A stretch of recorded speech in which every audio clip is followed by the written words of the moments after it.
Lundi matin, Donald Trump a publié un message empreint de panique. Visiblement furieux, il s'en est pris aux instituts de sondage, car les enquêtes d'opinion le donnent à un niveau historiquement bas, probablement le plus faible en 80 ans. Trump a traité les sondeurs dont les résultats ne lui plaisera pas de criminels négatifs et de fraudeurs, les qualifiant d'ennemis du peuple, insinuant même qu'ils mériteraient d'être emprisonnés. Dans la foulée, Trump est allé jusqu'à s'immiscer dans les élections canadiennes du jour. Il a affirmé que le Canada devrait devenir le 51e État américain, plaidant pour son annexion et prétendant qu'il devrait en être le dirigeant.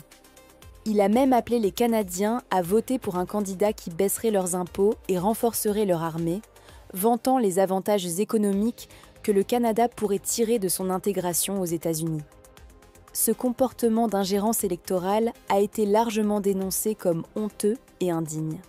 Plus tard, Trump a publié un autre message souhaitant « bonne chance au grand peuple du Canada » et vantant les bienfaits d'une unification sans frontières entre le Canada et les États-Unis. Il a cependant ajouté que les États-Unis ne peuvent plus continuer à subventionner le Canada comme auparavant, à moins que ce dernier ne devienne officiellement un État américain. Pendant ce temps, sur Fox News, son secrétaire au Trésor, Scott Bessent, a été interrogé sur la pénurie de produits causée par l'arrêt des expéditions en provenance de Chine. D'un ton désinvolte, il a affirmé qu'il n'était pas inquiet pour l'instant, pensant que les détaillants avaient anticipé. Mais il n'a pas su répondre aux inquiétudes sur les conséquences à venir.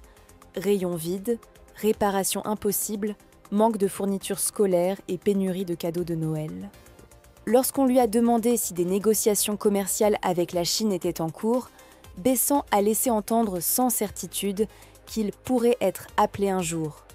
Pourtant, selon les autorités chinoises, aucune négociation n'est actuellement en cours, contredisant les affirmations récentes de Trump sur d'hypothétiques avancées.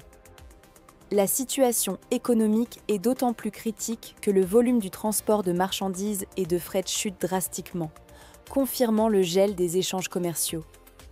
Pendant une conférence de presse à la Maison-Blanche, l'administration Trump a affiché des pancartes avec des photos de migrants pour soutenir son discours sécuritaire, tout en tentant de détourner l'attention en revendiquant, de manière absurde, que Trump aurait influencé le repêchage du joueur Shedeur Sanders en NFL après un simple message de soutien sur les réseaux sociaux.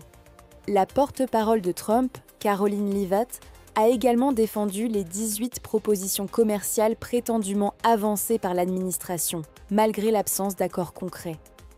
Alors que Trump vantait 200 accords, son équipe a dû corriger en parlant plutôt de simples sous-accords.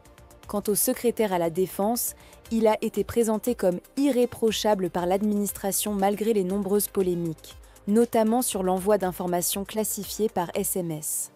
Enfin, lors de cette même conférence de presse, l'administration a tenté de faire passer la militarisation de la frontière mexicaine comme une victoire payée indirectement par le Mexique, sans toutefois reconnaître les lourdes pertes humaines parmi les soldats américains, un sujet que Trump et son équipe évitent soigneusement d'aborder.